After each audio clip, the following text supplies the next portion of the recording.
अगर आपको बचना है, स्वस्थ रहना है, तो बूटी का प्रचार प्रसार किया और मीडिया के साथ साठगांठ करके अपने प्रोडक्ट को बेचने के लिए, आप सोचिए कि यह कितनी दुखद बात है कि आपको एक प्रकार से डराया गया, दिन रात डराया गया मीडिया के साथ मिलकर के, और हर जगह यह प्रचारित किया गया कि बचने का एक ही रास्ता है, वो है बूटी। जब तक बूटी नहीं लेंगे आप बच नहीं पाएंगे, यही कुप्रचार किया गया। अब मीडिया इनके साथ पार्टनर बनी, अपोजिशन के नेता पार्टनर बने, सरकार को इन्होंने गुमराह किया। अब ये सारी बातें आज सुप्रीम कोर्ट में, नागपुर हाई कोर्ट में, मुंबई की दूसरी अदालत में, हर जगह, केरला कोर्ट में, हर जगह चलनी शुरू हो गई है।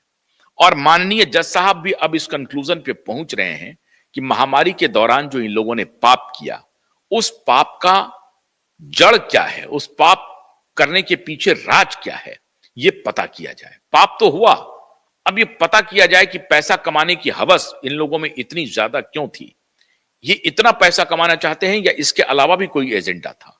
बहुत सारे एजेंडे अब इनके खुलने वाले हैं। ये सारी बातें आ रही हैं इस मुद्दे में। अब वो चलेगा या नहीं चलेगा ये कहना मुश्किल है, लेकिन लोग कह रहे हैं, अभी ट्रंप सरकार और एलन मस्क दोनों ये बात कह रहे हैं। ट्रंप और एलन मस्क वो लगातार कहते जा रहे हैं कि बिल गेट्स ने क्या क्या कुकर्म किए हैं। अब पूरी दुनिया की निगाह में यह आ रहा है। अब पूना वाला जो कोशिश कर रहे थे, अभी नागपुर कोर्ट से इनके खिलाफ 19 लाख करोड़ का 12 लाख करोड़ का नोटिस निकला है, बिल गेट्स के खिलाफ और पूना वाला के खिलाफ। सबसे पहले इन्होंने अपने जो एडवाइजरी थी उसका दुरुपयोग किया। इन्होंने कभी नहीं कहा कि हमारी बूटी से नुकसान भी होता है, जबकि शुरुआत में ही दुनिया के 21 देशों ने इनके बूटी को प्रतिबंधित कर दिया था। एस्ट्राजेनेका के मॉडल पर बनाया था इन्होंने, और दुनिया के 21 देशों ने इन्हें प्रतिबंधित कर दिया था।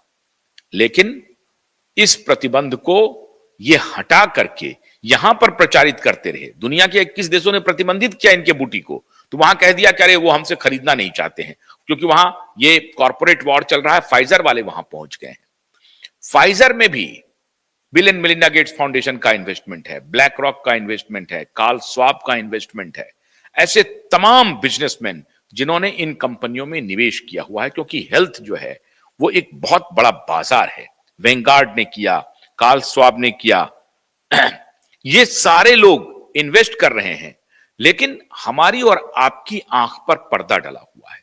आपको लग रहा है कि ये शायद हमारे जान की रक्षा के लिए आ रहे हैं, लेकिन खेल कुछ और चल रहा था। पैसे बनाए गए इस दौरान। और आज भी मुझे हैरानी है कि आज भी एक पार्टी विशेष के नेता ये समझना नहीं चाह रहे हैं कि उनको किसने गुमराह किया, एक एक हॉस्पिटल कैसे बन गया, तो इसमें किसकी मिली भगत थी, आज भी वो समझना नहीं चाह रहे हैं। अच्छी बात यह है मित्रों कि अब ये बात अदालत में पहुंच गई है और अदालत अब सरकार को निर्देश दे चुकी है कि भाई जो बात हो गई सो हो गई, लेकिन अब जो होगी तो उसका कॉम्पनसेशन आपको देना पड़ेगा। ये एक प्रकार से कहा है कि पॉलिसी फ्रेम करके बताइए। अब इस कॉम्पनसेशन में चूंकि 12 लाख करोड़ का नोटिस गया है, आधार पूनावाला ने इसके पहले भी जो कोर्ट को रिप्लाई किया है अलग अलग जगहों पे, नागपुर में तो इन्होंने ये कह दिया कि ये जज जो हैं वो अल्टीरियर मोटिव से हमें नोटिस दे रहे हैं। ये तक कह दिया, जज के ऊपर आरोप लगा दिया कि ये जो जज हैं लोअर कोर्ट के वो अल्टीरियर मोटिव से हमें नोटिस भेज रहे हैं। तो अब कोर्ट बनाम आधार पूनावाला चल रहा है लड़ाई। कोर्ट को, आधार पूनावाला को यह साबित करना पड़ेगा कि पहले तो तुमने अवैज्ञानिक तरीके से प्रचार किया, तुमने अपने बूटी के बारे में झूठ बोला, तुमने ये कहा कि इसके कोई इफेक्ट्स नहीं होते हैं जबकि हो रहे हैं।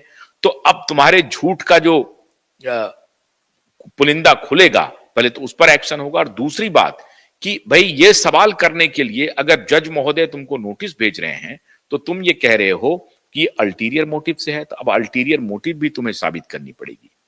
तो गलत एफिडेविट देने के मामले में, जज के ऊपर आरोप लगाने के मामले में अदालत को ही गुमराह करने के मामले में, अदालत को झूठा साबित करने के मामले में, अदालत को ही कहना कि आप अल्टीरियर मोटिव से हमें नोटिस भेज रहे हैं। ये सारे मुकदमे अब खुलेंगे और तेजी से खुल रहे हैं। मेरी सरकार से यह अनुरोध है कि जितना जल्दी हो इस व्यक्ति से पीछा छुड़ा लीजिए, क्योंकि अगर गाज गिरेगी तो आप तक भी पहुंचेगी।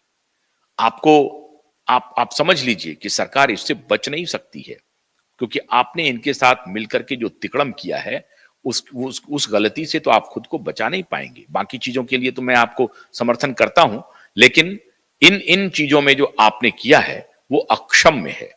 इसलिए अब सरकार इनके ऊपर वो भी डंडा चलाना चाह रही है और अदालत भी डंडा चला रही है।